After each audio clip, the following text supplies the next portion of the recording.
There's Mrs. Kennedy, and the crowd yells, "And the President of the United States."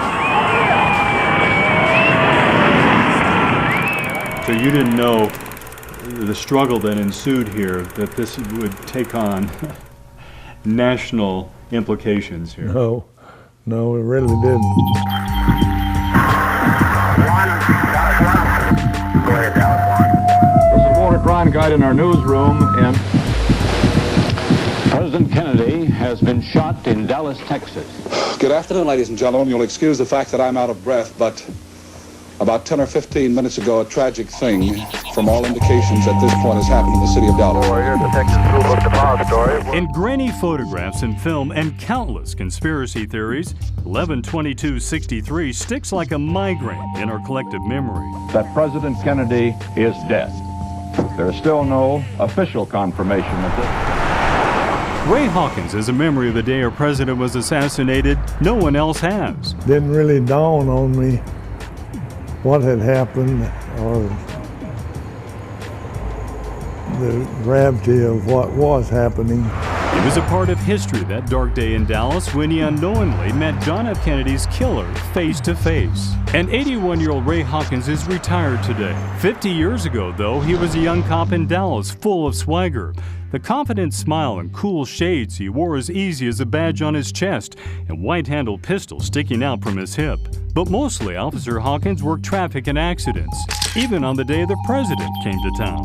Everybody was happy and looking forward to the president, and of course the kids were all lining the street with their little flags waving, and I would say it was very a joyous mood, I guess you might say. Certainly Hawkins has changed a lot since then, and so has Dallas. A half a century has a way of doing that. But parts of the city have been preserved to look much like they did 50 years ago. Today, two white painted X's on Elm Street in front of Dealey Plaza mark the exact spots where Kennedy was shot. Visitors rush there for a quick photo, or to look up at the 6th-floor corner window of the Texas School Book Depository where Lee Harvey Oswald waited to fire his rifle. Barely 3 miles away, the Texas Theater in Dallas's Oak Cliff neighborhood is still standing today. For more than 80 years, home to the biggest stars in Hollywood. But it's most famous for a visitor who slipped in without pain on the afternoon of 11/22/63. After killing Kennedy and then police officer J.D. Tippit, Oswald ended up here. It wasn't long before the theater was raining police, as Hawkins described the scene, and he had a front row seat to a real-life drama no movie script could ever make up. You didn't know that this man had just killed the President of the United States? No, I did not know that. He reminisced recently in the same movie theater, preserved much like it looked 5 decades earlier. Hawkins sitting directly behind where Oswald was first spotted. 3rd row, 5th seat in, watching War is Hell. Then the brief but violent confrontation between Oswald, Hawkins, and fellow officer Nick McDonald 3 seats closer to the aisle. Was it truly a life and death struggle? Yes, I would say that.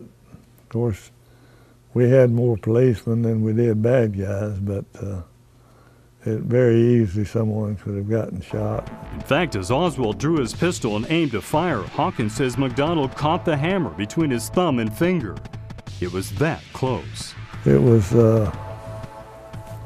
rather hectic for a while, yeah. And you slapped the cuffs on it? Yes, sir. The only words Hawkins remembers Oswald saying was, "I ain't done nothing," followed by screaming as they took him away. He recalls that Oswald was roughed up a bit during the arrest. Again, they didn't know he had shot the president. All they knew was that he had just killed one of their own, and they didn't like that one bit. Yeah, they roughed him up all right. Did you contribute to that?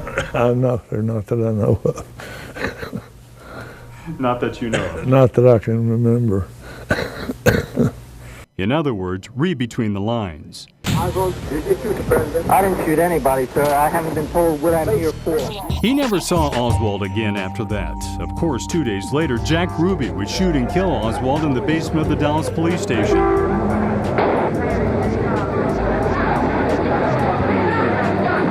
For Ray Hawkins, what happened inside this old movie theater the afternoon of 11/22/63 is now a hazy, distant memory. But one he says turned out as well as could be, and to play an important role in a slice of American history, dark as it may be, any actor who's graced the big screen here would be proud of. If there had to be something like this, well, it was great to be a part of it.